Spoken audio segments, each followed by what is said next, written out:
Good evening, everybody. I'd like to call this September the 5th, 2023 meeting into order. We will be going in closed sessions pursuant to 143, 318, 11A3 to consult with the town attorney in order to preserve the attorney-client privilege between the attorney and the council, which privilege is hereby acknowledged. Also pursuant to 143, 318, 11A5 to establish or instruct the public body staff or negotiating agents concerning the position to be taken by or on behalf of the public body in negotiating the price and other material terms of a contract or proposed contract for the acquisition of real property by purchase, option, exchange, or lease, and the amount of compensation and other material terms of an employment contract or proposed employment contract. Do I have a motion from council to go into closed session? So moved. Do I have a second? Second. Any discussion? All in favor? Aye.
I'd like to welcome everybody out to the September the 5th, 2023 meeting.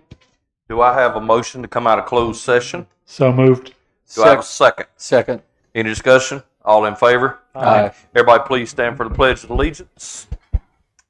I pledge allegiance to the flag of the United States of America and to the republic for which it stands, one nation, under God, indivisible, with liberty and justice for all.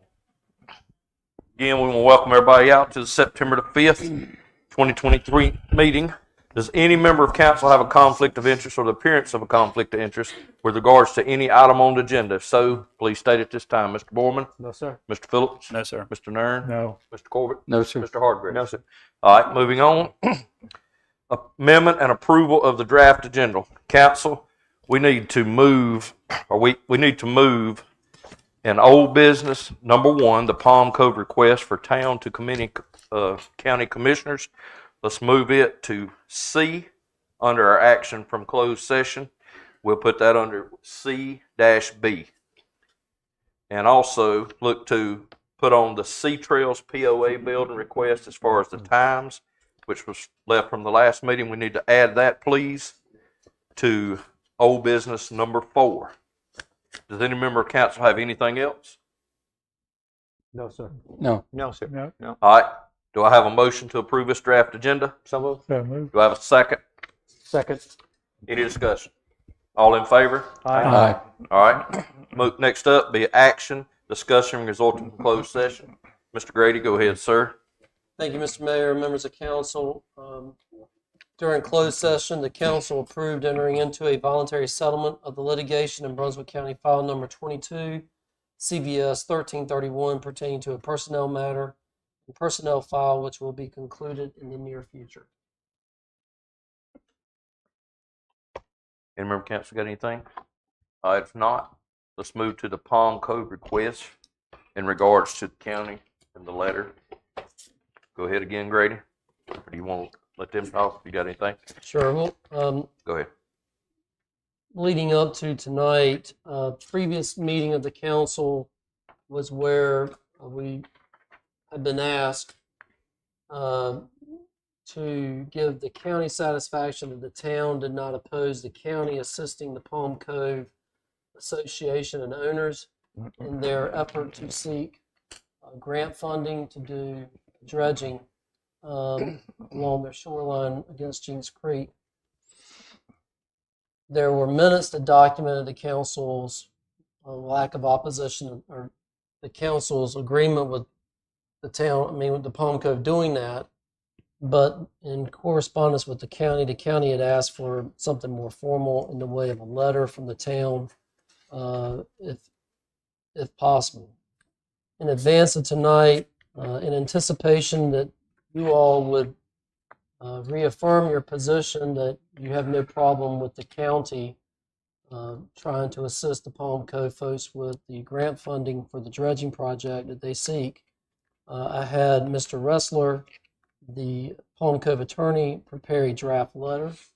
I have passed that draft letter to you all.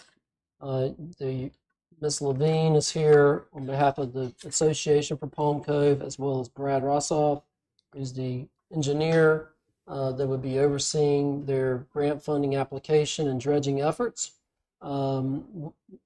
with the state and all the other departments.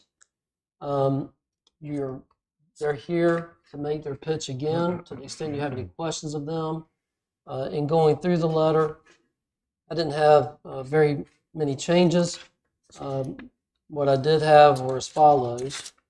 On the second page, it says funding for navigation projects such as this project are eligible via grants.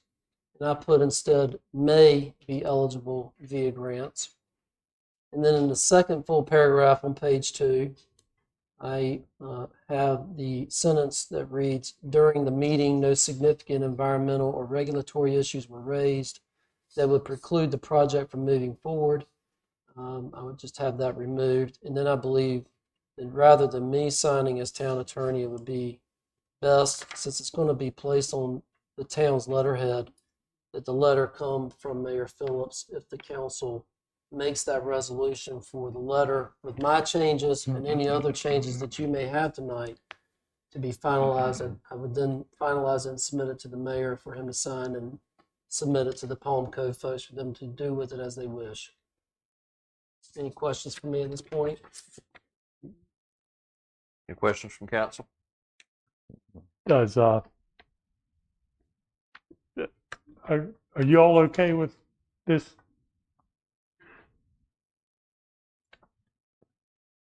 For the record, Letters, so well, I think for the record, Brad, why don't you and Cindy come up there, just identify yourselves, what you're here to request on behalf of the Palm Cove owners, and whether this letter that was drafted fairly summarizes your request of the town council. Thank you, Grady. My name's Cindy Levine. My address is 1834 East Main Street. I'm one of the in the HOA at Palm Cove. We started this conversation, and we appreciate the town's willingness to discuss, the erosion on South Jinks Creek shoreline with us. Part of our permit that we got for the sandbags is that we have to look for a long-term solution. The sandbags are not meant to be permanent, and it was short-term, and so that's what started this discussion, was us trying to find a long-term solution. Unfortunately, that long-term solution is price prohibitive for Palm Cove to pay for that individually, which is why we started to look for grant money, and which we found, but individuals are not allowed to apply for grant. And so that's when we approached all of you to see if you could partner with us to help, the shoreline. We started back in September of 2022. There's been lots of conversations and meetings, and for one reason or another, it just has not come to fruition.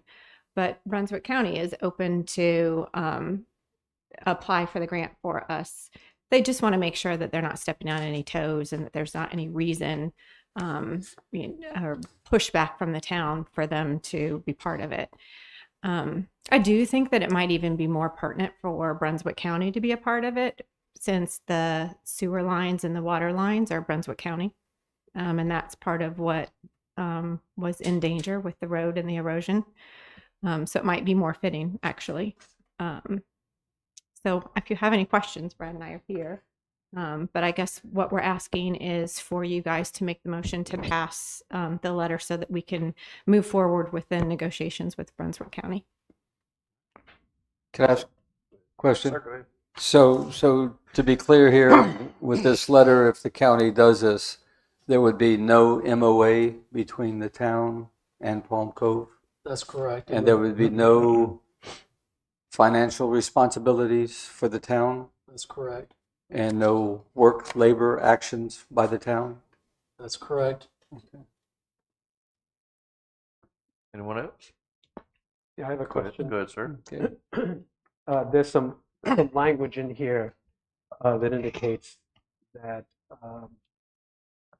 that the area would be open for public use. Mhm. But I mean, Palm Cove is a gated community there. Mhm. So that doesn't quite ring true to me.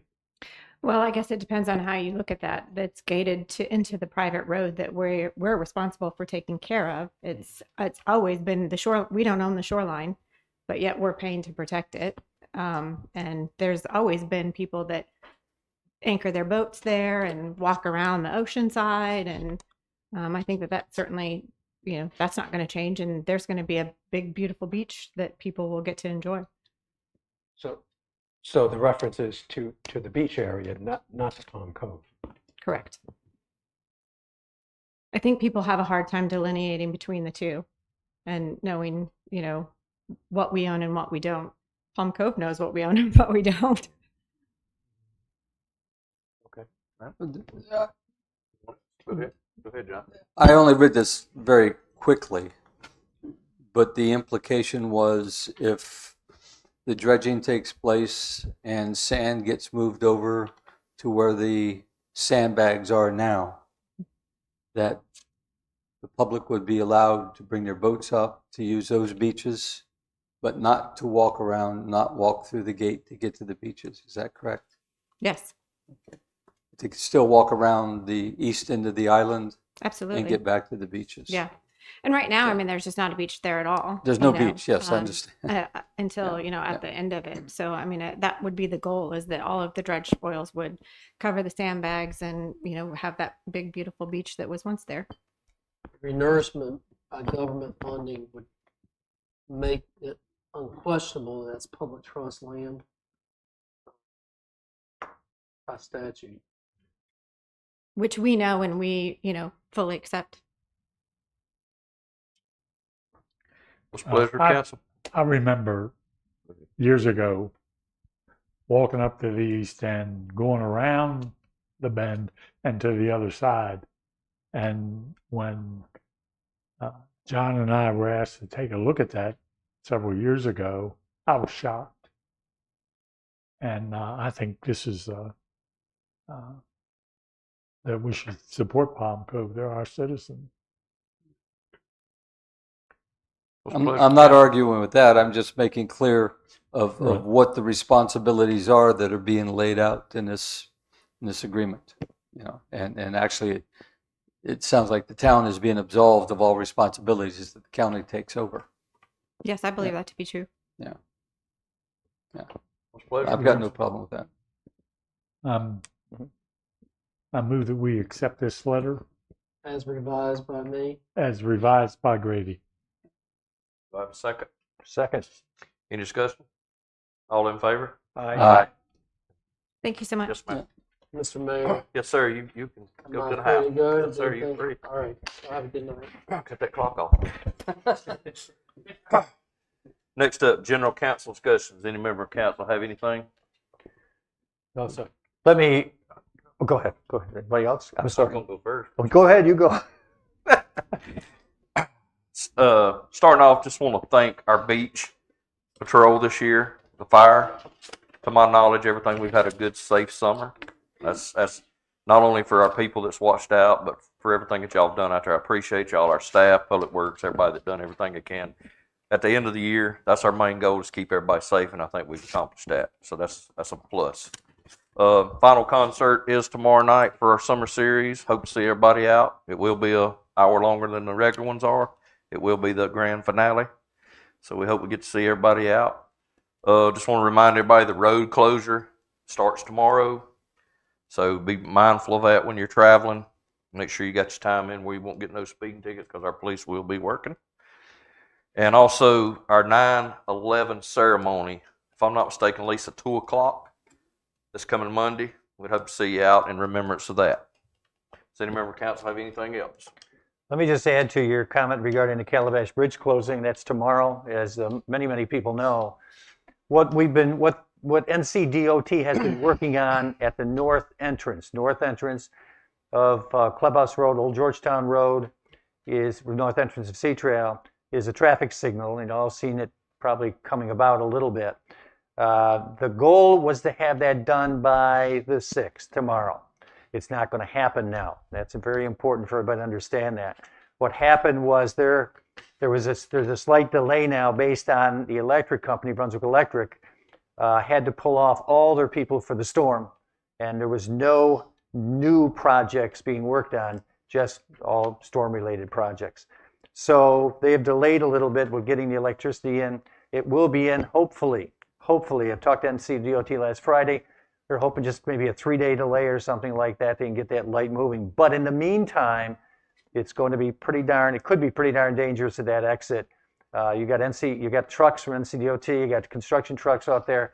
They put up the traffic signals today out there, and it was rough getting out the north entrance. So be careful, be very cautious. They had a flagman out there who helped a little bit, I guess, but not very much. So hopefully that'll get better, and hopefully we'll get that in very, very quickly for everybody.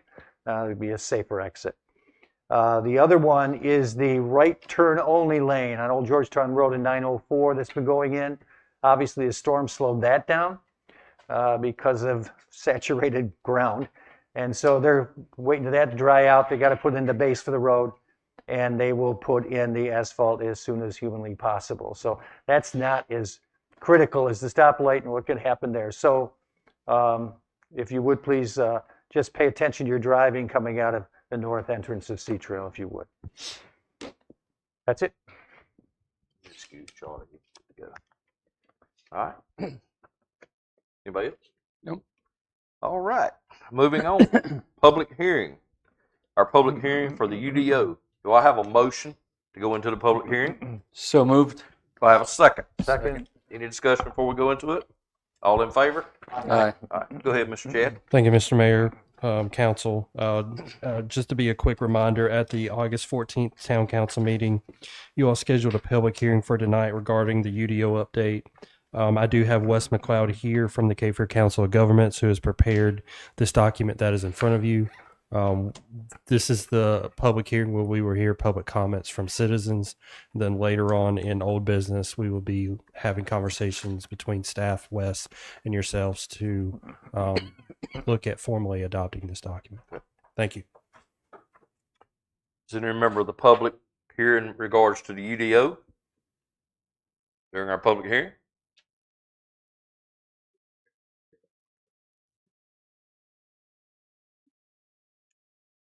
My name is Richard Dysinger, and I live at 704 Fairway Drive East, and I am a member of the Planning Board.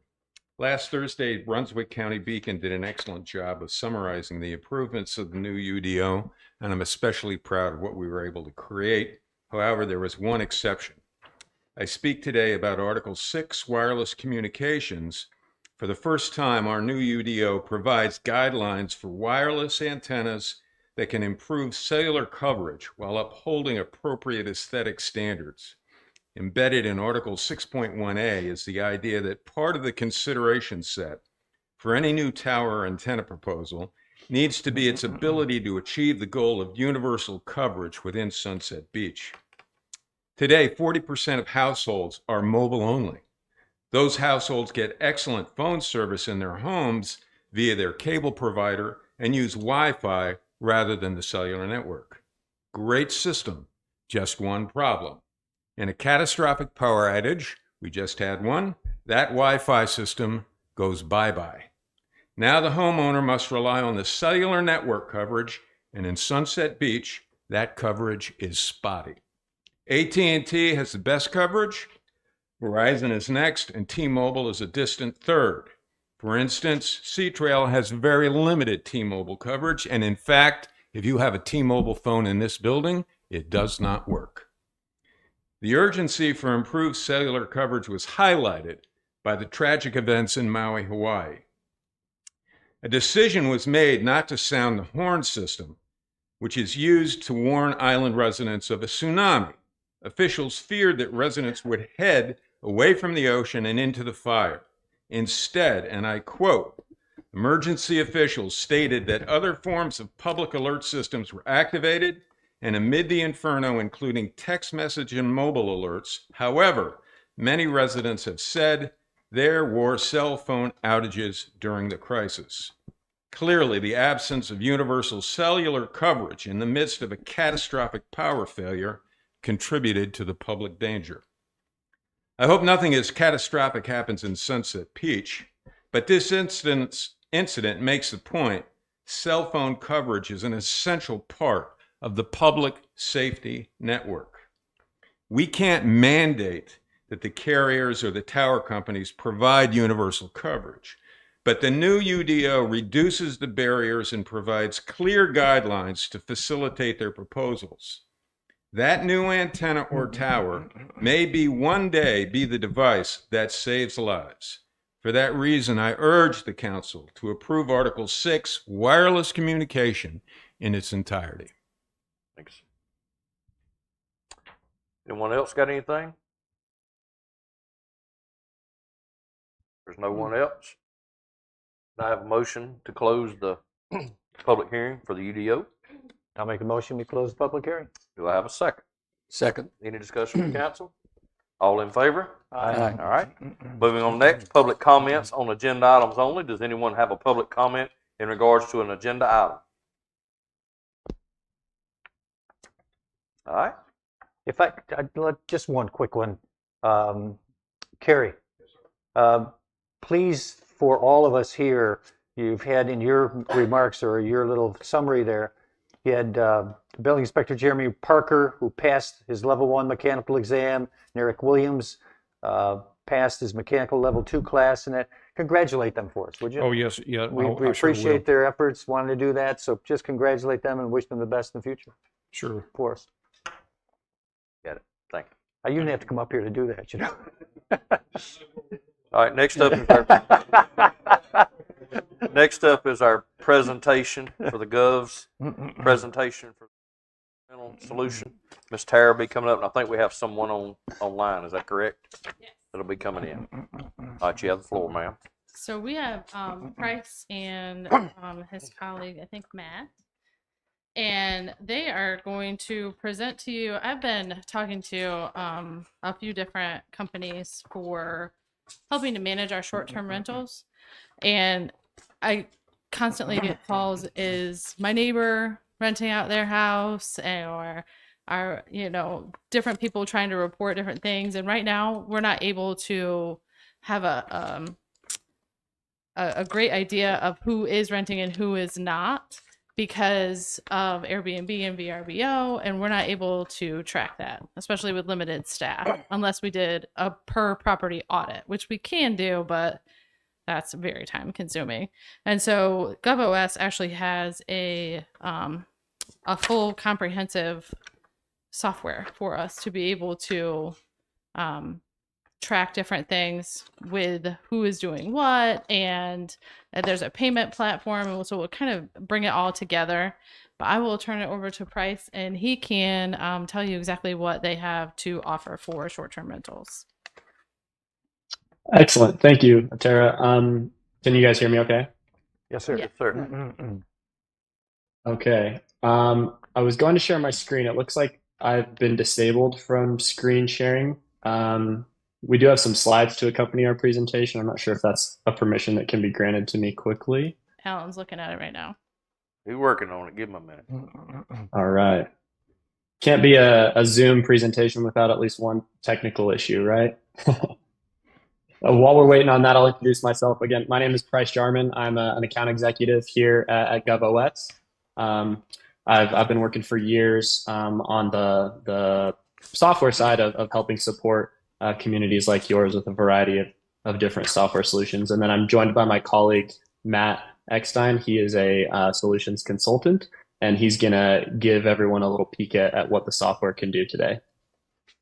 I'm still disabled from sharing my slides, though.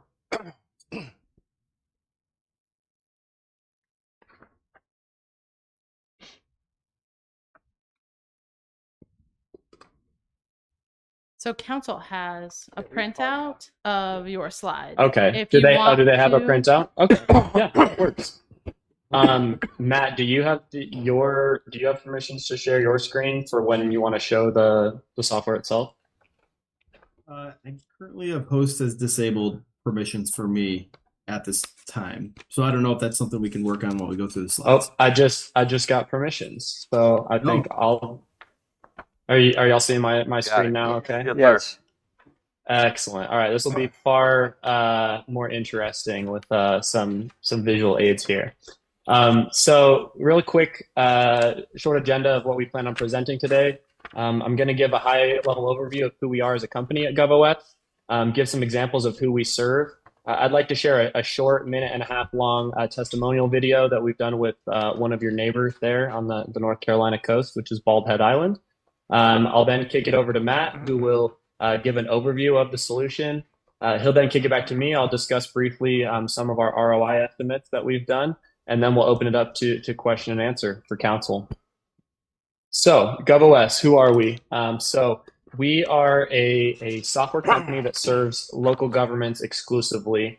And ultimately, the reason we exist is we recognize that a lot of the software tools on the market today for local government either didn't provide a complete solution, or they were challenging to use, or they didn't necessarily address the key relationship between agencies like yourselves and constituents in a holistic way.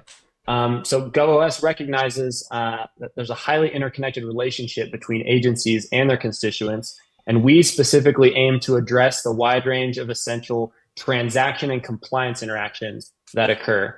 For example, filing taxes, registering businesses, or managing short-term rental compliance, which is what we're here to talk about today. And so as a whole, GovOS aims to create a fully comprehensive solution that improves the lives of all parties involved in transaction and compliance outcomes. So that's staff at the town of Sunset Beach and the residents that you serve and local businesses. We have been working with many towns, counties, and some state agencies for a long time. So we've been in business for over 14 years. We have over 800 customers nationwide. We've helped process over $4 billion in tax payments, and we've helped enable over 340,000 local businesses. So this isn't our first rodeo. We do it all the time. And some of our representative customers on the East Coast, you can see on the screen there. So a lot of very popular vacation destinations like yours that have a high volume of short-term rentals. You can see Hilton Head Island, South Carolina, Naples, Florida, as well as your neighbor there, Bald Head Island. And going into that, I do want to share a quick video, but I need to make sure that it will share my audio. So let me confirm that. Okay. And we'll share just this quick video here. Bald Head Island is a small island off the coast of North Carolina. We have a year-round population of about 400, and we have about 1,400 properties on the island. It's a tourist destination. People come annually. We see a peak volume of visitors of about 10,000 in the summertime. My responsibilities as finance director deal with all things accounting related, budgetary purposes. We construct annual budget, tax collections, everything that deals with local government finance comes through our office. Issues that we were dealing with were non-compliance with short-term rental regulations, as well as issues with occupancy tax submissions and tax form remittances as well. So that led us to having to look for solutions to that problem in terms of what technology was out there to help solve it. So we decided to go with GovOS because it had everything that we were looking for. We're hoping that the platform will assist staff in ensuring that compliance is followed by property owners and helping with occupancy tax collections, as well as helping to identify those potential properties that are out there that could be renting and not compliant. So staff is excited about it. They enjoy the module and utilizing it daily, as well as researching properties that are out there that could be renting and helping to educate property owners on the regulations that are there. Feedback from the community has been positive so far. They're thrilled that the process has been shifted from a paper process to an online process and just a one-stop shop to make things as simple as possible. Okay. And on that note, I'm going to stop sharing my screen and I will shift the screen sharing over to Matt, who will give y'all a view of the software itself. So Matt, over to you. I am not able to share right now. Is that, oh, here we go. Since it features the host now. Just give it a quick minute. There we go. Thank you so much.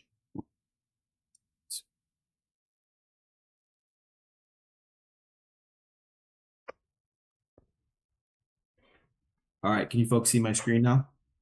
Excellent. So in the handout, you're going to see a couple slides that talk about some key features. We are gonna take a quick boat cruise through the software today. But first thing we want to talk about is the compliance dashboard, that short-term rental dashboard. We've outlined some key features and capabilities that obviously includes that property identification, with which Tara alluded to. Assist with code enforcement, outreach and notification to these folks who we identify throughout the process on what it is to be compliant. Also compliance monitoring. So it doesn't just start with that initial census. We do an ongoing assessment or monitoring of your marketplace to make sure that any new folks that pop up in the town or folks that have been refresh their listing, we take a look at those folks as well. Evidence capture and reporting through the dashboard are going to be key. The next thing that we're going to take a look at in our slide presentation today is going to be an online registration portal.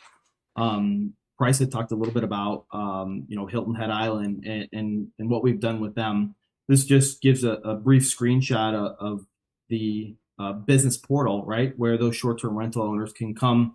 They can register. It allows the town to streamline notifications to those short-term rental owners.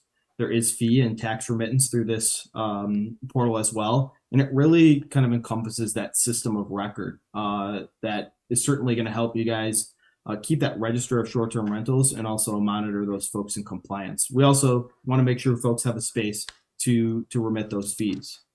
So let's go ahead and let's switch gears over here and let's take a look at the software itself. So come over here and share that software. So what we're looking at today is Hilton Head Island's dashboard. We're going to look at some live software. We'll just take you guys through a quick cruise through the software. As we go through that identification process, we bring those listings onto that interactive map. The staff will be able to zoom in, look at various hot pockets of short-term rentals within the community, and quickly click on them and determine which listings are in compliant or not in compliant. Here you see an example of a property process that usually takes a couple staff members to go through and determine where those listings are and what property they're associated with.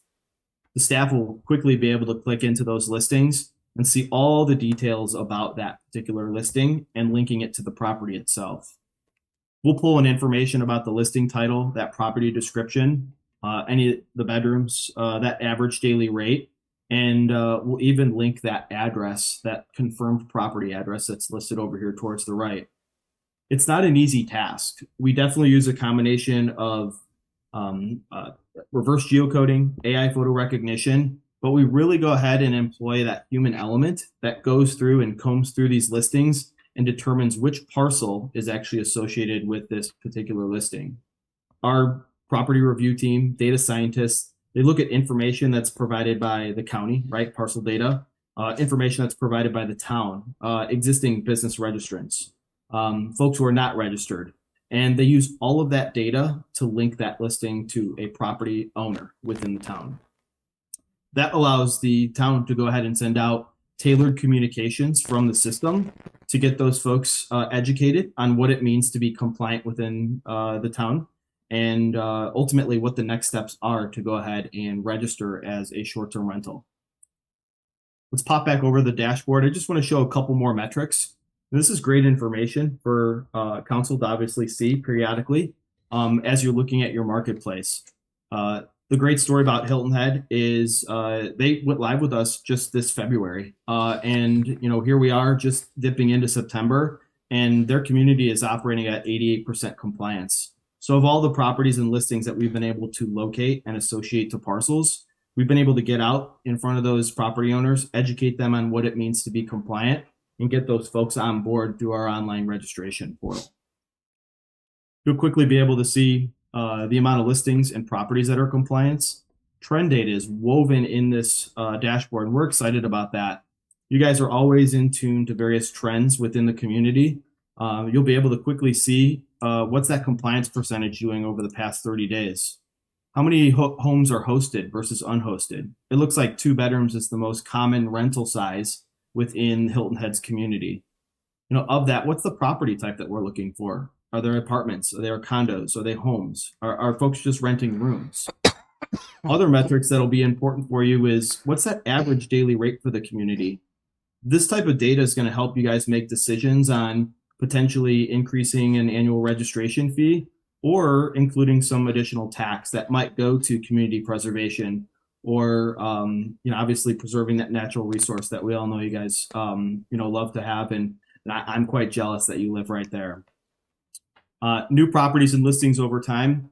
Hey, this marketplace is always changing. We can look this year and you'll be able to see kind of the trends and how listings are being activated within your community, and also times when they're dipping down as well.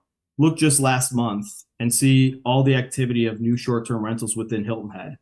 It certainly is someone's full-time job. And what we do is we continuously monitor that activity through the platform here and then associate those properties to those various statuses that will drive those notifications out to the community.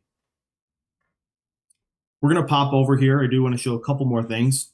The registration portal. So this is similar to that screenshot that you all saw on that handout, but this is a place that you can make your own, right? We'll tailor this to the color scheme of the town. You can include a beautiful picture of the beach, or even, you know, a boat ride, you know, down the beach as well. And you can provide additional information for your community here as well. What's the purpose of this platform? Apply for an STR permit, renew your permit, and what are some special notices? Do you need this your community to, you know, be up to date on, you know, various notices due to heavy volume of applications, 30 days for a permit review, additional fees, maybe increases on, you know, occupancy tax. All that information can now be communicated out to one marketplace, right? All those short-term rental owners. A couple more things here as far as the demonstration. We talk a lot about making it easy for somebody to come online, create an online profile, and register their business. If we can create an online profile on Amazon and order something to be delivered to our doorstep in the next couple of days, government should work the same, right? We should have these folks be able to create an online profile, visit the town's site, and submit those lodging taxes, okay? So what we basically bring here is an easy way for folks to come into the online portal and fill out a tax form that allows them to plug in information about how many nights were rented, how many receipts they collected, and have it automatically calculate a tax that they owe to the city. So not only are we identifying new listings that aren't registered, but we're also bringing in some additional tax dollars from those folks who are not currently identified or may not understand what it is to be compliant within the town. Last little bit here that we'll talk about is want to talk about a full administrative portal. Tara is going to be able to access this information and provide you, rich reporting through all the data that we're collecting as part of this process. Our dashboard will show, revenue comparisons year over year and really kind of capture that growth that Sunset Beach would be having as far as a tourist destination. She'll be able to dip into accounts and take a look at many details surrounding those accounts. What are their zoning designations? Do they have various tax categories? Are they a prior taxpayer? What licenses do they have available to them? Do they have any current balances that are associated with that account? All that information is going to be available for Tara through the system. Last little bit here, I promise, and I'm going to turn it back over to Price, is Council's going to be looking for reports. And this platform was designed by a finance director, actually out of Colorado. Her name is Erin Neer, and she's still a part of the team today. She's our chief strategy officer, and a lot of these reports are designed with the town in mind. Okay, from reconciliation reports to businesses by comparison. You may choose to look at different neighborhoods within Sunset Beach and calculate a license inventory per that particular area. We'll have all of those tools available for you in the system that you can quickly get reports out to council so that you guys can make data-driven decisions. On that note, I want to thank you all for allowing me to present to you today, and I'm going to pass it back over to my buddy Price, and he'll close us out for the presentation. Excellent. Thank you, Matt. And the last thing we're going to review before we open it up to question and answer is just a brief ROI estimate that we've done. And no need to, if council has the printout of my slides in front of them, no need to change my access back to share my screen. So if you just want to refer to the Sunset Beach ROI estimate in that packet. So some of these figures were pulled as part of a initial data scrape that we do as part of our product demonstration. Some figures were provided to us by Tara, but I do want to just give the caveat that this is an estimate based on an estimated number of rentals, but it does show really how simply and quickly a solution like ours can help drive revenue for a town like yours. So based on our initial scrape, we estimate the number of rentals to be operating to be 637. at an average daily rate of $191.54. If we take an assumed occupancy rate of 90%, and then Tara told us that the local tax rate is 5%, that generates a potential tax revenue in a year at $2 million. It's just over $2 million. It was like $2,009,000. Tara told us that the revenue from the previous fiscal year from the currently compliant short-term rentals was $1.5 million. So we're looking at a potential annual revenue increase of $500,000. If we assume a compliance rate of 90%, which we do get the vast majority of our customers above 90% compliance within year one, you could see in that Hilton Head example, they've been live for 7 months and they're already at 88%. And you look at the cost of the solution, which for the number of short-term rentals operating in your jurisdiction is just over $45,000. The number that we look at as far as showing that value is what we call break-even compliance rate. So how many or how big of an increase in compliance would we need to see for the solution to pay for itself? And you can see that in Sunset Beach, that would be just 2.25%. So 2.25% of 637, I did that earlier on a calculator. It's about 15 or 16 properties. So if we can bring just 15 or 16 short-term rental operators into compliance, the solution will pay for itself. And as you can see, there's a potential for even higher revenue increases without having to raise taxes or do anything like that. Simply just getting more of these operators to come into compliance. So that was a quick estimate that we wanted to share with you to show that value. And then that will conclude our presentation, and we would love to open it up to questions from council. Any member of council got a question? On fire away. Can I ask Tara a question? Yes. You guys can listen. Tara, back us up. Let me ask Tara. Tara, do you see a real need for this? What was the alarm bell that went off in your mind that all of a sudden this is something we must do? So one of the things that for me was looking into the other towns around in our area and how much lower our accommodation tax that we're bringing in is compared to a lot of our neighboring towns. I know our situation's different, but I don't think that we're getting full compliance. And like I said, I get reports of my neighbors renting. Are they submitting accommodation tax? And this will be able to, if we see an issue or if somebody's reporting an issue, we can gain compliance without a lot of time and effort put into it. So there's potential for us to gain revenue. I do want to say real quick that the 1.5 million is beach erosion and accommodation tax that it says on here. Just so that there's no confusion, we're not getting 1.5 million in just the 3%. This is the beach erosion and the accommodation tax.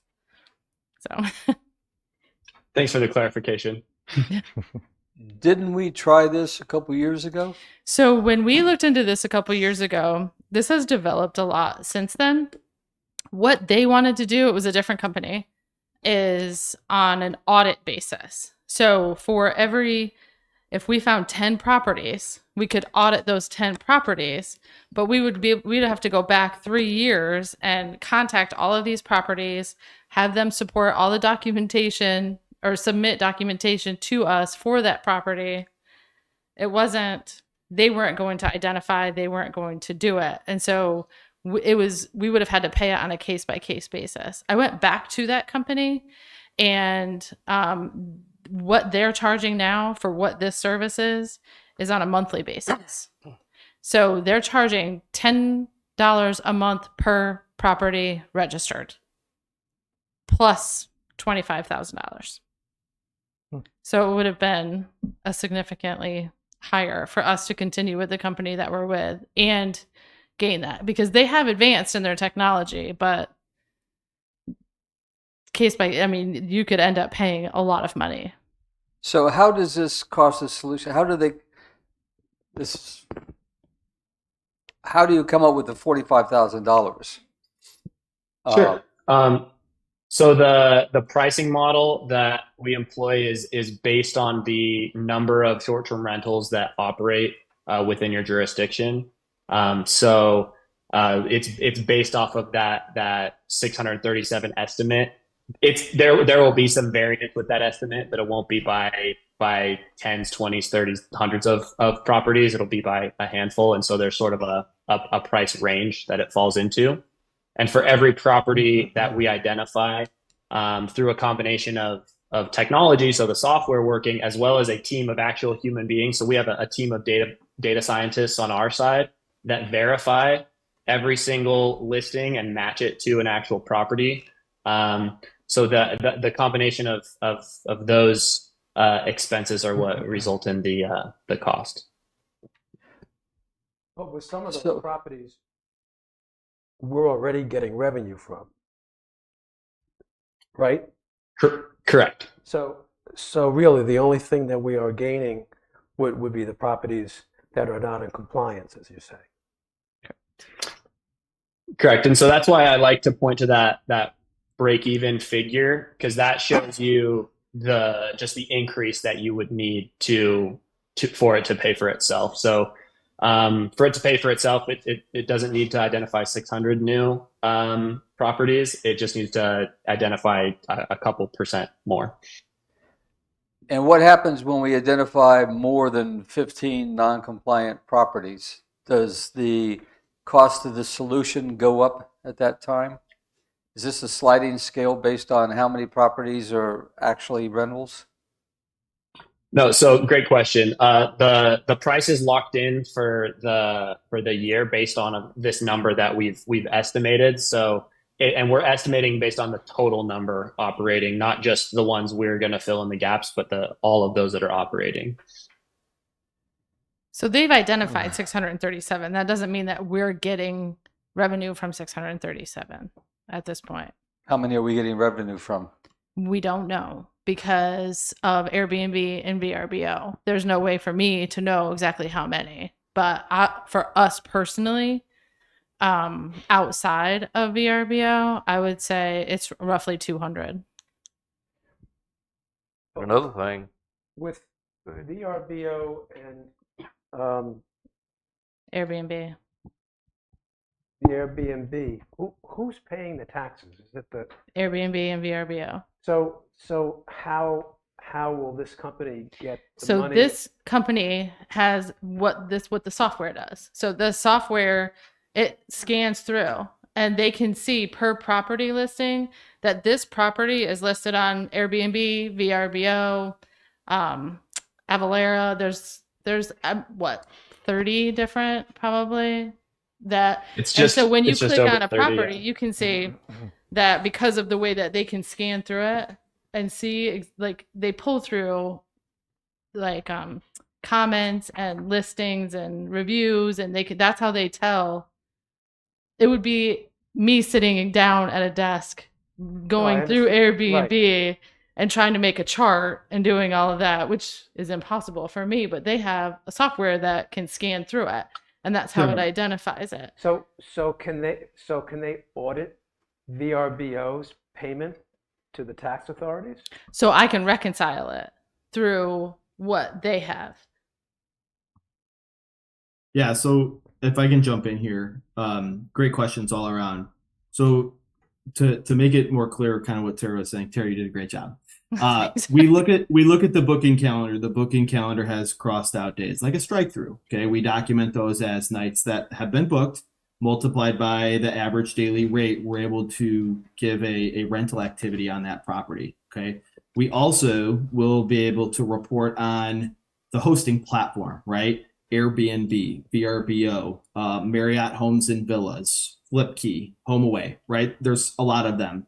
So once we have everybody monitored, right, within your marketplace, we can then say, let's look at all the Airbnb listings and show what the rental activity is for those properties. And that's really what Tara's going to use to help audit, right, that payment that she's been receiving from Airbnb. Is that accurate, Tara? Right. Okay. And you're able to get all this information at your fingertips where you can That's Okay. what's on the dashboard. Okay, yes, yeah. Yeah. Yeah, so the dashboard's going to have that information. You may not be able to see it from the printout. There is a menu on the left-hand side that allows Tara, right, and her team to dive into listings and properties, and even use multiple filters and multiple queries about all this detail to kind of pinpoint, yes, last 30 days, Airbnb operating in this specific neighborhood. She's going to be able to use all those metrics of what we pull from the community, right, or from these hosting platforms. And in addition to that, our property review team is going through those listings, associating those properties, including zoning information, neighborhood information, additional details, right, that we determine during onboarding to allow her to find that type of data. So, Wow. Tara, short version, you're saying we have roughly 200 properties that can say that we're in compliance with. These gentlemen are saying that with a quick high-level overview, they've identified 637 that should be paying these taxes. Right. So we have potential for a market increase in our tax revenue that not raising taxes, but should be paying taxes who are not. Right. That's the short version of this. Right. Thank you. Mm-hmm. I mean, it won't be 437 because some of them are paying on Airbnb and VRBO, but we do have that potential to bring more people into compliance. The 45,000 cost for solution, who pays that? We pay that So that's a cost to the town. out of accommodation tax. Okay. So will those 200 or so properties that are now contributing that hadn't been contributing, will that cover that cost? I mean, what we're hoping would cover the cost would be the ones that we identify. One of the slides that basically this gentleman presented was that if they could identify 12 more homes, that would cover the cost. Right. Oh, okay. Which is roughly 3% of the 637. What about the fee level, the 45s now? But say we went with this program and, a year and a half down the road, with the influx of houses that we have that are second homes that will be rented out, all that going to be picked up in there. How much is that fee going to change then when we go from 600 houses to 1,000 houses? So Price, what's the, is there like a per property fee that it would change by? Is there a percentage plus or minus that it would change per year? Or I think that's a great question. So yeah, the 45,000 represents just the year one, because it's just a 1 year agreement. And then as part of the renewal process, we assess if there's been, and there's like different tiers, I guess, of pricing, you could say. So if you've had suddenly 1,000 new short-term rentals open up, I think that would be pretty wild to happen in 1 year. Yeah, you could see a cost increase, but if that number remains relatively constant or rises by a few homes here and there, the cost per home is actually pretty minimal. I'd have to pull up our pricing chart, but it's like $12 to $15, I think, per home. So it's something that's sort of evaluated on a case or on a like year by year basis. But like we mentioned, for every few dollars that it costs for a new home to monitor, it's a significant increase in revenue when they become compliant. Let me ask you this, one second.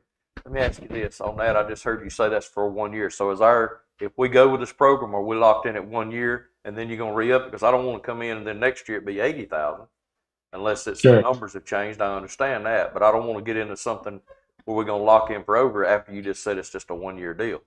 Ms. Anglin, that would have to be approved by the council every budget cycle, correct? Yes, that's correct. Yeah. Sure. So what we've proposed so far, and we're not too far down the road in it yet, is for that 1 year. That being said, if it's more attractive to the town of Sunset Beach to look at a multi-year agreement to lock in pricing for a certain amount of time, that's something that we're open to as well. But for the purposes of evaluating it today, we were looking at just that year one. I believe there's a percentage uplift built into the agreement. If you renew it, it doesn't exceed 10% though. So it's not going to jump to 80,000 or something like that in year two. How did you go about estimating that we have 637 rentals? I'll let Matt speak to that one. Go ahead, Matt. Yeah, I can definitely take that one, Price. So, what we do as part of meeting with Tara and learning about Sunset Beach is we do an initial, we'll call it a scrape, is kind of what we do of the marketplace. It's basically we monitor the big ones, Airbnb, VRBO, and we see the amount of listings that are associated in that initial scrape of Airbnb and VRBO. Okay, then what we do is we take collectively all of our clients that we have, right? And we come up with a factor, right, of what's the property per listing factor. And it could be different from time to time, but here's the deal. One single homeowner, as I showed you in the example from Hilton Head, could be operating on 4 different listings. So we can find all the listings. It's really the property matching that's that human piece that GovOS does, the accuracy that we're able to present to you at 98%. There's time and effort that goes into that. So ultimately what we do, we run Airbnb VRBO, gives us listings. We multiply by that factor, right? You just using our existing clients, and we're able to provide an estimated number of 637. Are we assuming that all the property rentals we have through agencies on the island and in the town are already adequately covered and compliant? The agencies, like, Well, we've got like Sunset Properties, yeah, things like Sunset that. Properties, vacations. Yeah, I don't have any reason to believe that they're not compliant. So It's the individuals. So that, all of this is focusing on the online rental business, not the there's a lot of not the established rental agencies that have been working the island for years and working the whole community. There's also quite a few people that, like, on Facebook Marketplace or just word of mouth, things like that aren't captured in Airbnb, but they may have bought the house and don't realize that there's even an occupancy tax out there. And so this is our way to communicate with them, and they search multiple platforms in order for us to gain compliance. It's not really going after anybody's specific. My question is, this does not include the rental agencies that we have established. Yeah, it includes every single rental property. 637? Yes. We got 1,200 properties on the island and about a 20%, 25% full-time occupancy. I'm just pulling those numbers out of the air. This is their initial scrape too. So this is not, I mean, this is what they're basing their cost on. Yeah. There could be more than that. Yeah. I mean, you all didn't go into depth with this too far yet anyways, right? It really needs to go through I'll say the GovOS way of property match, and that goes through more than just Airbnb and VRBO as sites that we grab that initial data from, right? There's 30 plus national sites that we scrape information of. And to your point, right? There's even some local ones that are not included in our national scrape that you guys are aware of, right? And we're not, right? We're happy to include those as part of that register. So yes, that initial assessment, but we haven't done the work on those listings and those properties within Sunset Beach, right? The work really comes, right, once you start the contract, the onboarding process, and then we comb through all of those listings that we've identified and we start doing the property match. My guess is that we'll find a lot more properties than 647. Which is good. So it comes out that the 45,000 is a good deal for us for 1 year. Right. And like you said, we can look at a multi-year as well. And if you don't like it after the first year, we can not do it again. I mean, we can see how beneficial it is. I do believe that we will at least make this much back. I believe the cost would be covered. I would go back to what you said right in the beginning, where as you, and I worked with you a little bit on this, looking at accommodations taxes in other islands around us, similar, was much higher. And we kept asking why continually. Maybe we'll find out.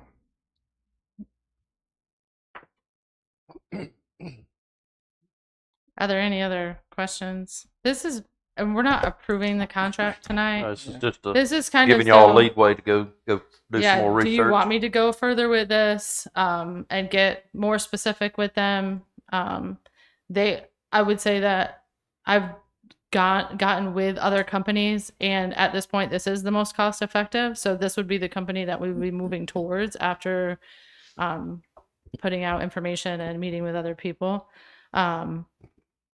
So I just kind of want, it's more of, do you all think as a consensus that this is a good idea to move forward with, to keep negotiating? The contract will come back to you for approval because it's over 30,000. So, and a budget amendment. What's the council think? Something you want to look into? I said it doesn't hurt to look into it. Yeah. Absolutely. Carry forward, Terry. Okay. All right. All right. Thank you, Price and Matt. Thank you, Thank you, gentlemen. Nick. Thank you. Tara, thank you. Thanks, Terry. Moving Thank on. you, Tara. Thank you, Thank council. you, guys. Moving on to the consent agenda. The August 14th, 2023 first regular meeting minutes, Building Inspection Department, July 2023 report, Public Works, Stormwater Department, July 2023 report, Finance Department, July 2023 report, Planning Department, July 2023 report, Fire Department, July 2023 report, Police Department, July 2023 report. Does any member of council have any questions for any of these? No, sir. None for me. None for me. Everybody good? Yep. All right, do I have a motion to approve the consent agenda?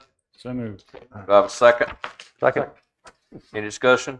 All in favor? Aye. All right. Dustin, I think you done, right? Tara, Richard, Terry, unless y'all have anything else, you're welcome to go home. Thank y'all. Thank you. All right, moving on, Town Administrator report, Ms. England. This is with you. Thank you, Mayor. Just a few short things for you tonight.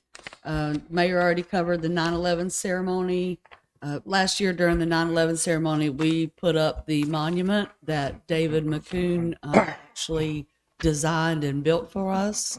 And now during this ceremony, we will be unveiling kiosks that will be surrounding the monument that will describe in detail the events of 9/11. So as people walk around the monument, they'll be able to read and see pictures of what happened.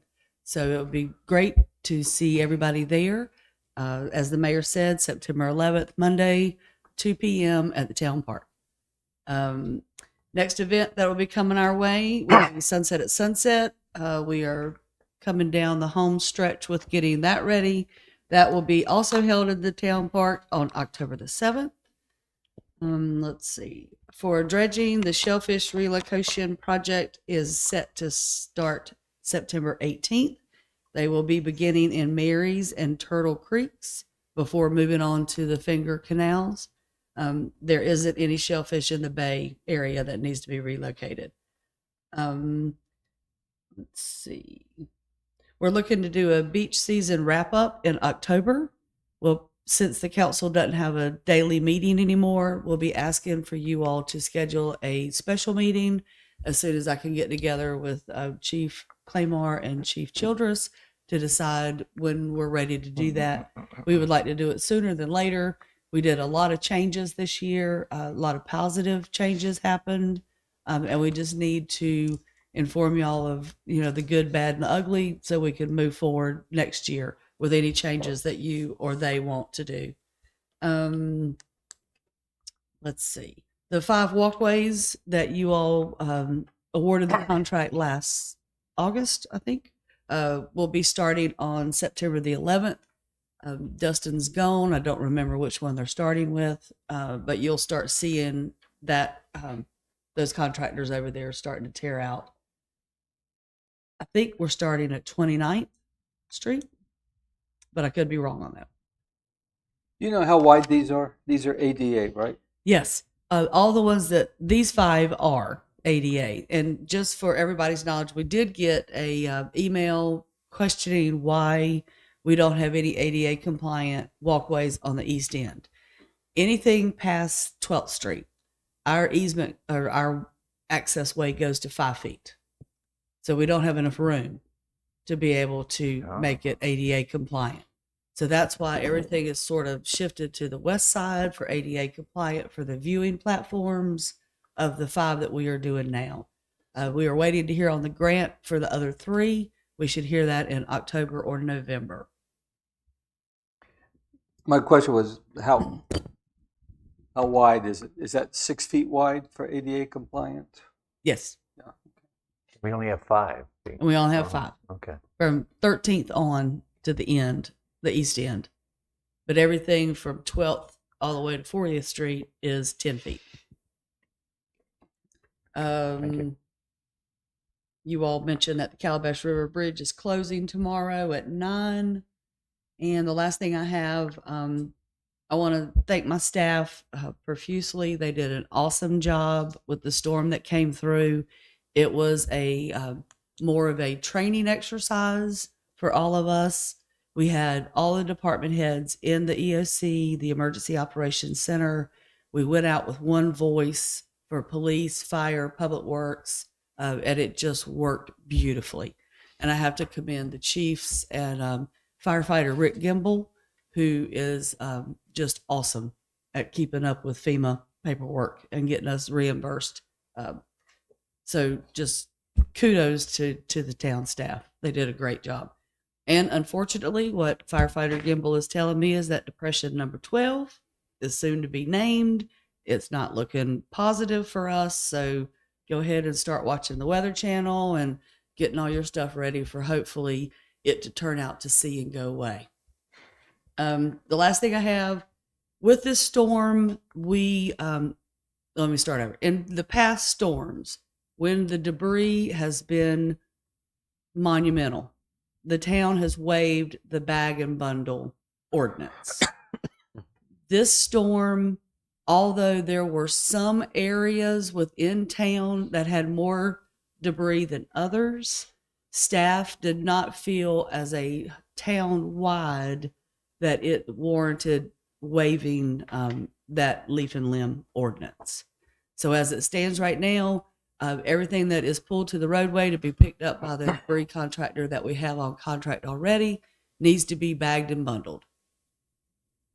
And that's all I got. Nobody has nothing else. We'll move on to old business. We've already covered one. We'll go to number 2, the Unified Development Ordinance. Chad, Wes, you have the floor. Thank you, Mr. Mayor, Board, for having me here tonight. Wes McLeod, Cape Fear Council of Governments. I've been working with the Planning Board on updating the town's Unified Development Ordinance. We began this process in January 2022, and we held a total of 21 meetings. And the Planning Board chair is here tonight, and kudos to the Planning Board members. That's the only member we have, but they put in a lot of time. I'm not sure if you guys were aware, but they certainly did. I'm going to touch on just a couple of things that are included in the draft update, and then I'm going to mention several items that remain for discussion, including a couple of things that have been suggested for modification should you proceed with adoption tonight. And just from a procedural standpoint, you have held the public hearing. It's been properly noticed. So if you want to proceed with adoption tonight, you certainly may do so, or this can be tabled until next meeting if there's a couple of things that still need to be worked out. Overall, in terms of what has been included in this, one of the main priorities for this document was overall updates to the organization of the document to make it more clear. We reduced the overall text of the document, and we took it actually from your existing ordinance from 13 articles to 7 articles. A goal of this was to make it easier not only for staff but also for a citizen or a development applicant to understand what the rules are of the town from a zoning standpoint. We did significantly clarify the development approval process for site plans and subdivision approvals. The existing procedures very cumbersome and confusing. We also consolidated all of the dimensional requirements for each zoning district into one table.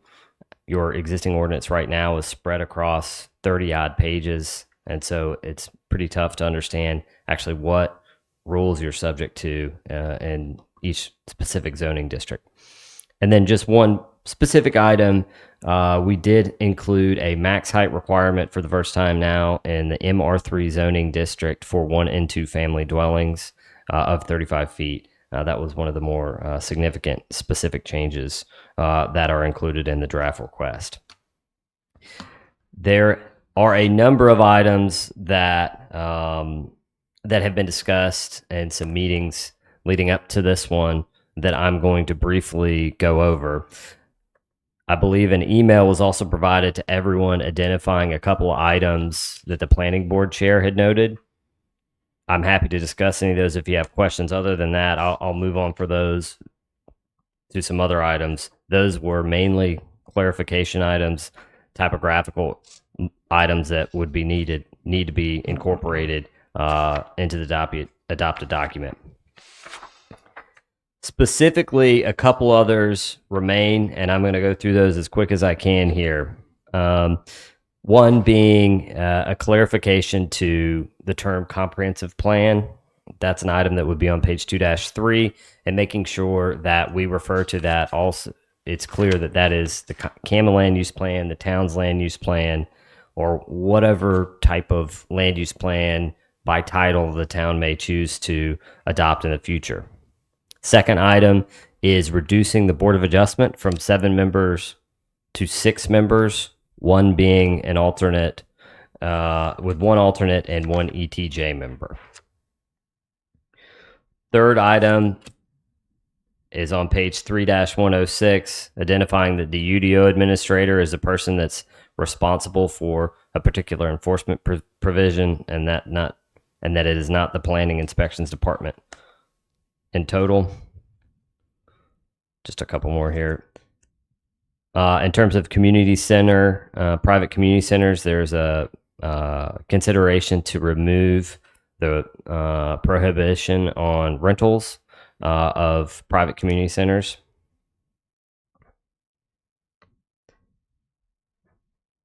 There's also a request from a department head from Dustin to simply include reference to Article 97 on stormwater. It's a rule that you already have in place. We're not putting one in that just states that effectively water can't leave your property and run across a road. So that would we would just have a reference to that particular item in page 2-17. Those are the simple ones. I'm happy to discuss any of those if you guys have questions about them specifically. The two that remain that I think that are going to warrant perhaps some additional consideration have to do with feather flags and the traffic impact study. And we can discuss the traffic impact study item first. That, for the first time now, at least proposed, is a requirement for a traffic impact study that would be a town requirement, not a DOT requirement. And that language starts on page 3-66. What's currently drafted is that if a development project accounts for or is going to propose to create 1,500 trips per day, then the town would require that individual applicant to prepare their own traffic impact study. DOT would not be involved in this, so they wouldn't be administering it or overseeing any of the implementation of construction of the facilities. That would be a town responsibility. DOT only gets involved in traffic impact studies at a 3,000 level trip count. Some of the discussion has centered around potential difficulties for staff in the town to administer this on their own without the support of DOT, being that they are traffic engineers, etc. So the consideration that's been discussed is removing this requirement as of now, so it would not actually be included in your ordinance. Questions about the traffic impact study and whether or not there should be consideration to remove this?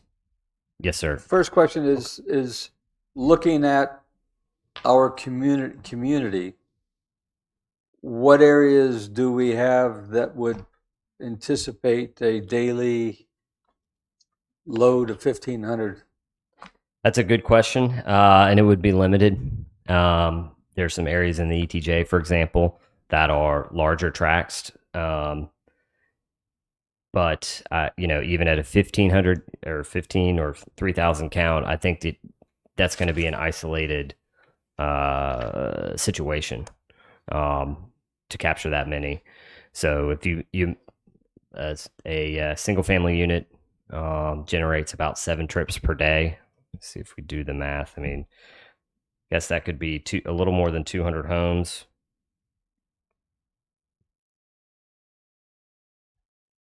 Yep, 215. A project that's 215 or so single family units, single family homes. So it's not a massive project, but that's a pretty large development request in terms of the history of this town. We have the sanctuary with 363 proposed. Yep. So that conceivably could be That's an correct. area that needs it. We have Jaguar's Lair, which the earlier proposal was about 1,000 pieces of property. Now that one's going to trigger a DOT That would do a and DOT, so in that instance, the town would defer to the DOT process specifically. So in our conditional zoning agreements that we are working out with Riptide for the 22 plots, there were several areas in there that we indicated would need some traffic engineering expertise to determine where the exits and roads and things like that are.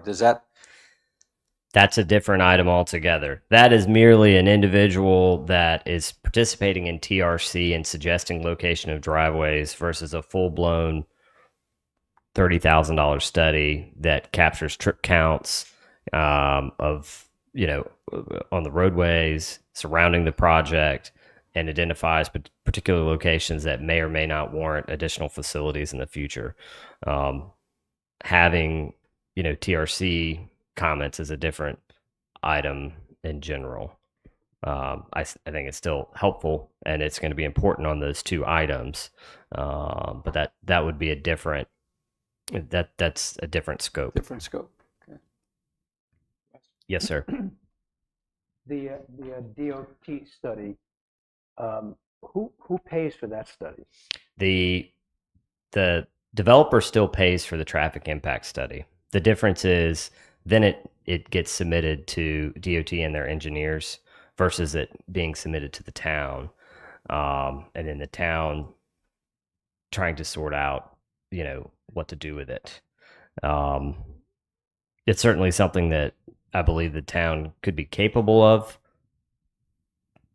but it could also result in some problematic requests in terms of whether or not staff is able to understand the proposal, whether or not the town needs to seek outside consulting from another traffic engineer, and then lastly, how oversight of any of the construction of the required facilities would occur.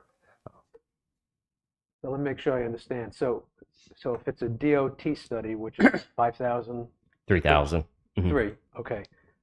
So if it's a study like that, the developer pays for the DOT study, but for the 1,500, then the town would have to pay for that. The developer would still pay for it. They'd still be responsible for that study, The town would be the one that would be responsible for reviewing it and implementing any of the recommendations. So it sounds to me like we're creating it with this would be creating a redundancy with the DOT, with the exception of being between approximately 200 homes and 400 homes, and with all the associated work for the administration of it on the back end. Correct. Thank you. So if we didn't do 1,500, if we didn't do that lower level, then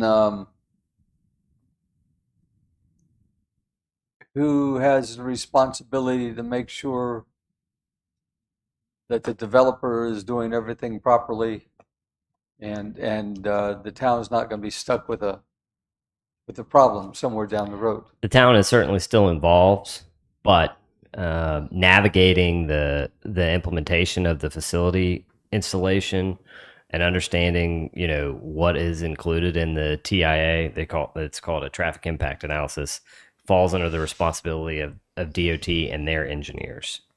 So the town's still involved.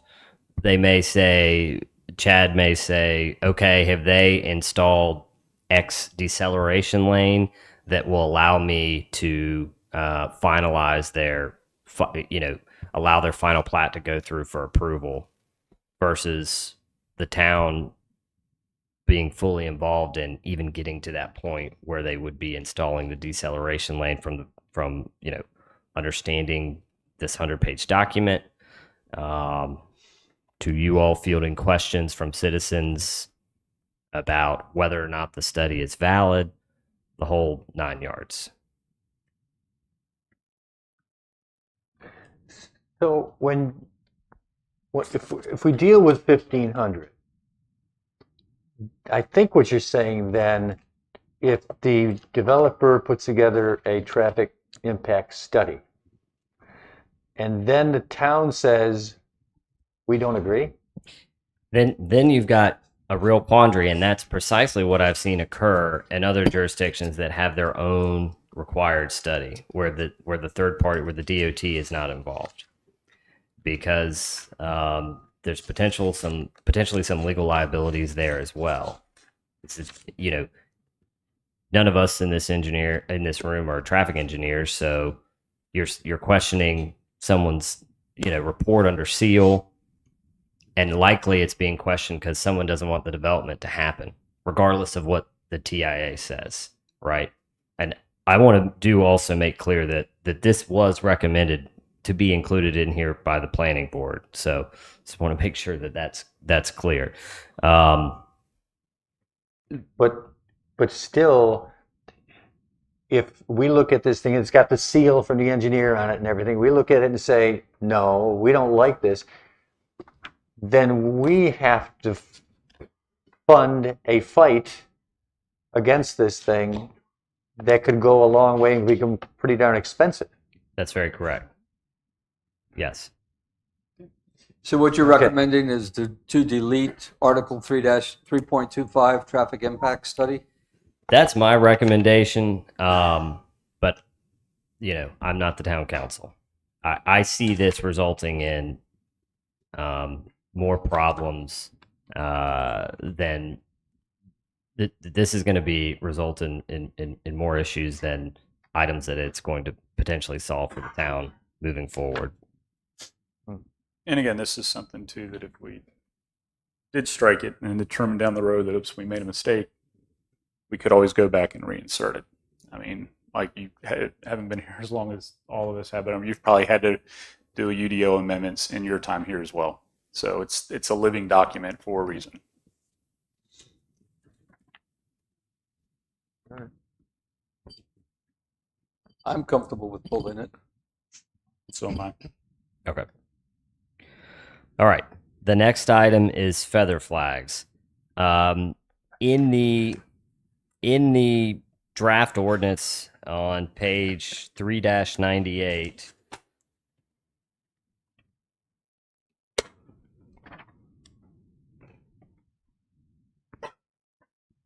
You didn't send that there has now been included. You'll see under the strike. Sorry, it's my apologies. It's on page 3-99.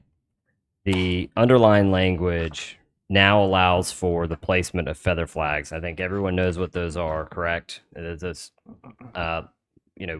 signs that are placed in front of a business adjacent to a roadway. There is a proposal to allow one feather flag for each non-residential use. Has to have a separation requirement. They're allowed up to a certain size.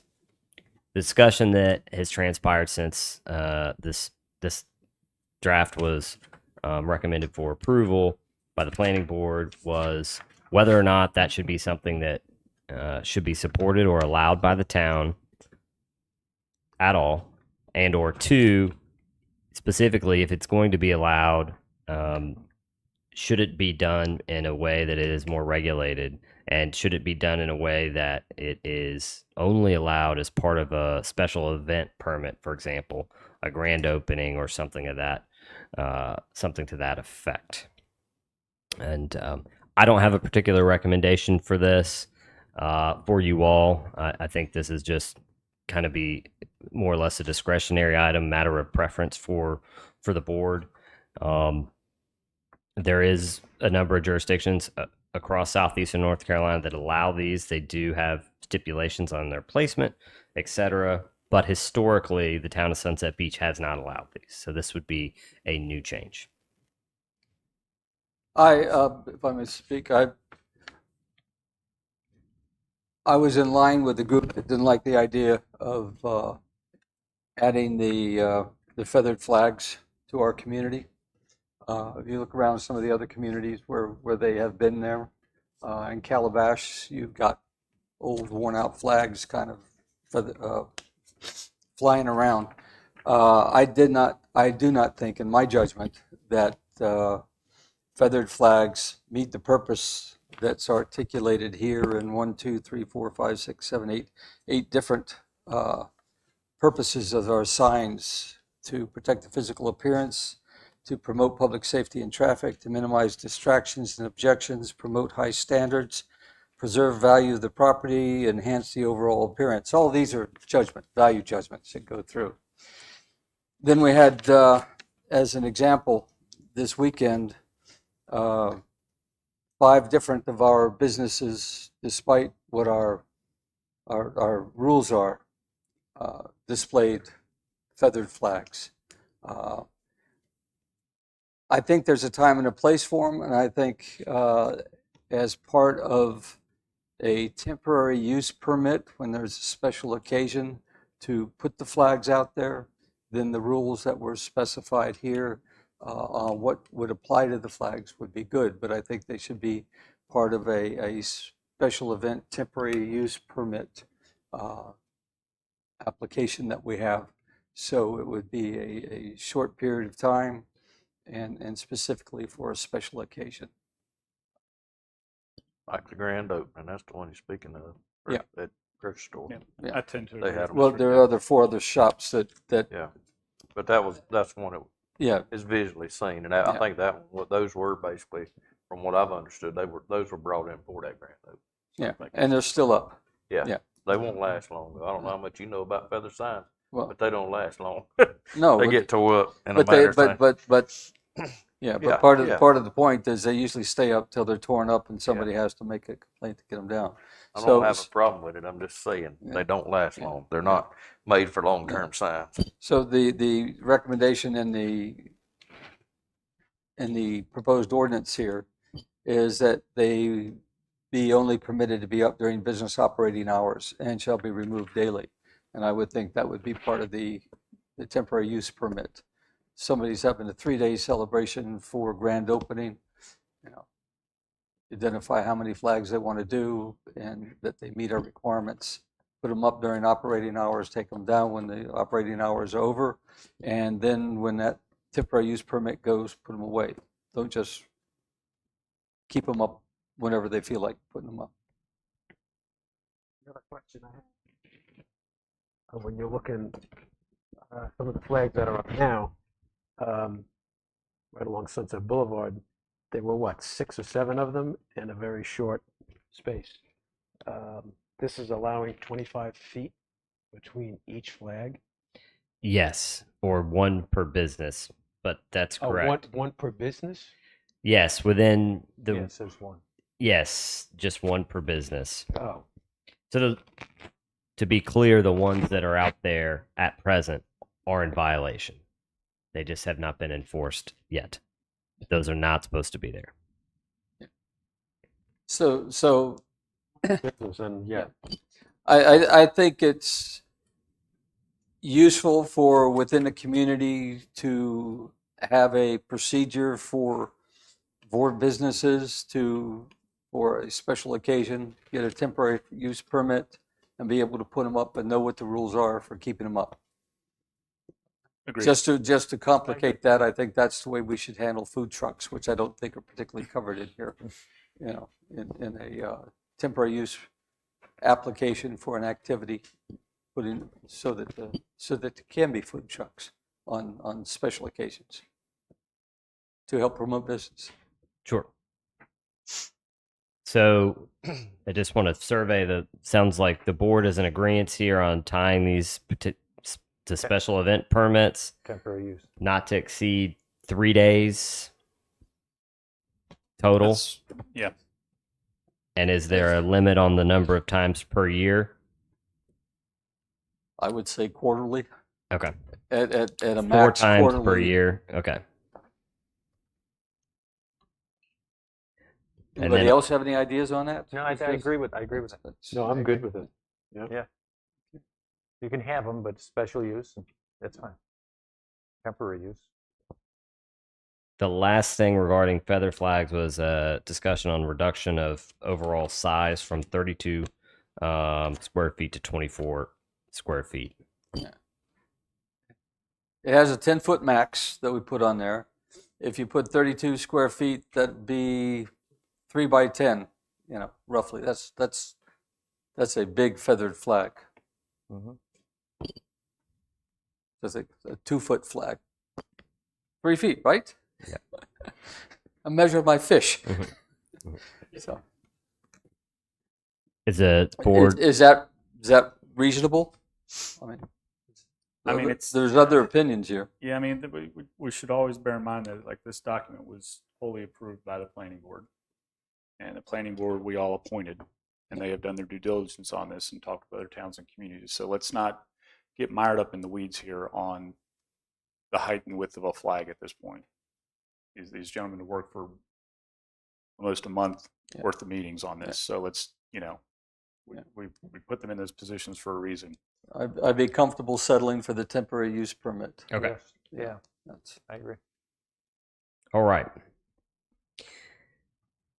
That's the last of my items. Does the council have any questions about this draft document specifically?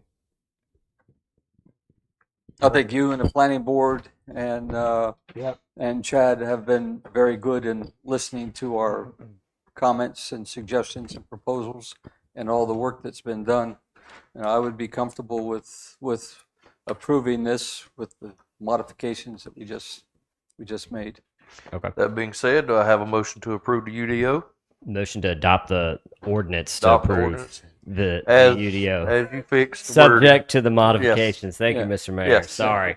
Yeah, I so move it. Yes, all of that. Yes. Have a second? Second. Any more discussion? All in favor? Aye. Thank you, Wes. Thank you. Thank you, Pete, and the planning you, board for everything you've Thank you done. very Chad, much. thank you Thank for everybody. everything you went through. Great job. You can go home, Chad, after we end the meeting, so back down.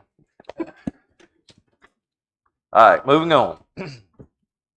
Board of Adjustments membership.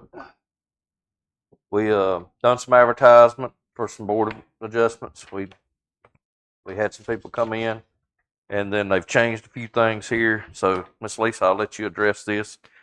Make sure everybody's on solid ground on this. Go ahead. Okay, thanks.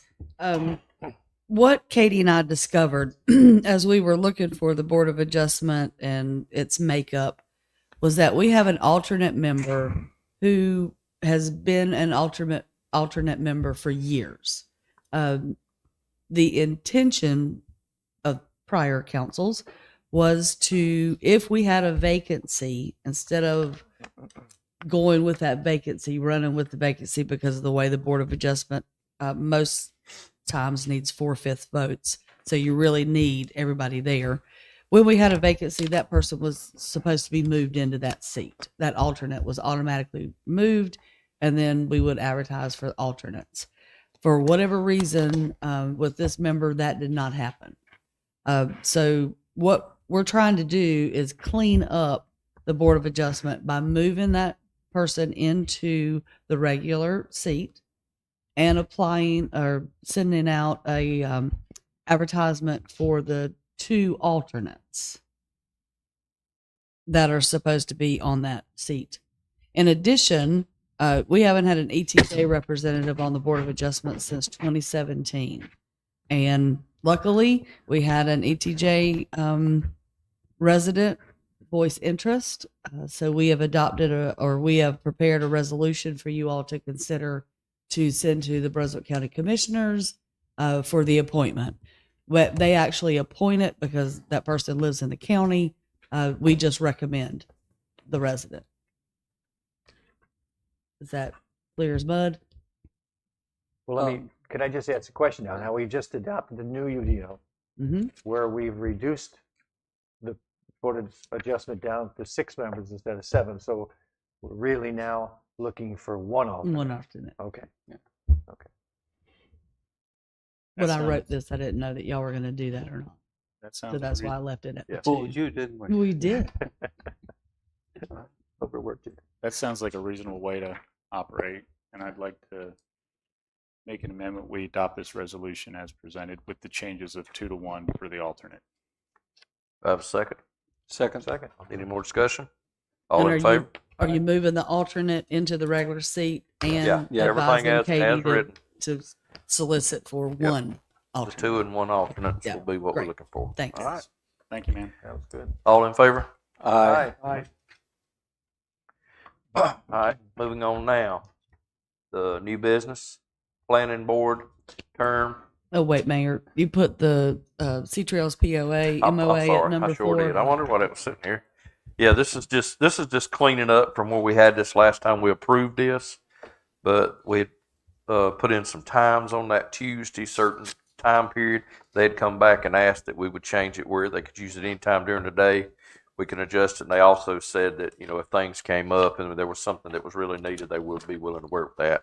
No problem. So it's just more or less just a re-motion, I guess. Make a new motion on this that the times for that Tuesday are just eliminated from the regular paperwork. Correct. Is there any discussion on this? If so, what's the pleasure of council?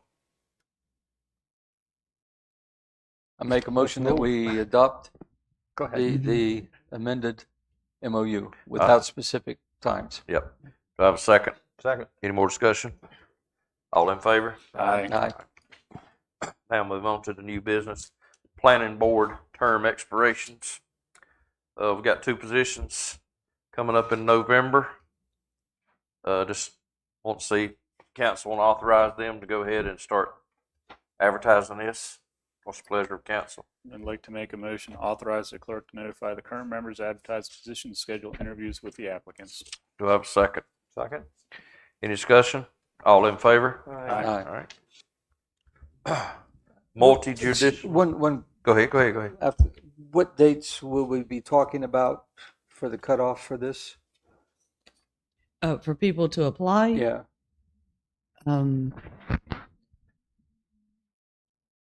We would be looking for you all to appoint at the November meeting. So within a couple of weeks. Because the ad will go into the Beacon either this week or next week up on the website. And then we normally give 2 to 3 weeks. Of October. September. In October. Mhm. Yeah. Okay. Right. That sound good? Yep. All right. Moving on to the multi-judicial debris removal contract amendment.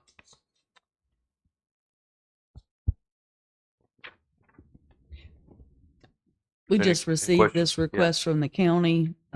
We are a party to the multi-jurisdictional debris removal contract with the county. And they are just looking for an amendment to include removal of eligible hazardous trees of less than 6 inches in diameter. Does any member of council have any questions about this? I'll make a motion, we approve the proposed amendment to include removal of eligible hazardous trees of less than 6 inches in diameter. Do I have a second? Second. All in favor? Aye. Aye. Next up will be a resolution. This has got something to do with the Strengthen Your Roof Grant.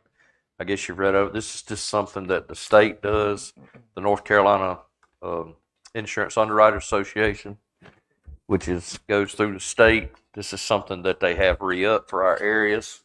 Our areas around here, they have a $6,000 grant that they do to their people that are homeowners insurance, or wind and hail actually insurance through there. And they have reached out. This is a federal thing and a state thing. They've reached out to state getting matching money like they've gotten in the past. And they've also reached out to the federal for being able to make these grants be where they won't be taxed. And all this is just a resolution that we support this type of stuff for our area. Like I said, if you're not in NCJ, it doesn't affect you in any shape or form. If you are, it gives you an opportunity to help you down the road. And this is just something that they're seeking to get some approval from towns, especially all these coastal towns, to go forward to send out to our federal and state. Does this cost the town any money? It does not cost a penny. Nope, it's all great. Yeah. I move to accept the resolution in support of the NCIUA Mitigation Grant Program. I have a second. Second. Any discussion? All in favor? Aye. Next up is our disposition of directives. Does any member of council have anything that needs to be put in for this next meeting? No, sir. Nope. Nope. All right. Now open for public comments. Does anyone have any public comments at this time? All right. If not, if there's no further discussions, do I have a motion to adjourn? So move. Do I have a second? Second. All in favor? Aye. Thank you, sirs. Yeah.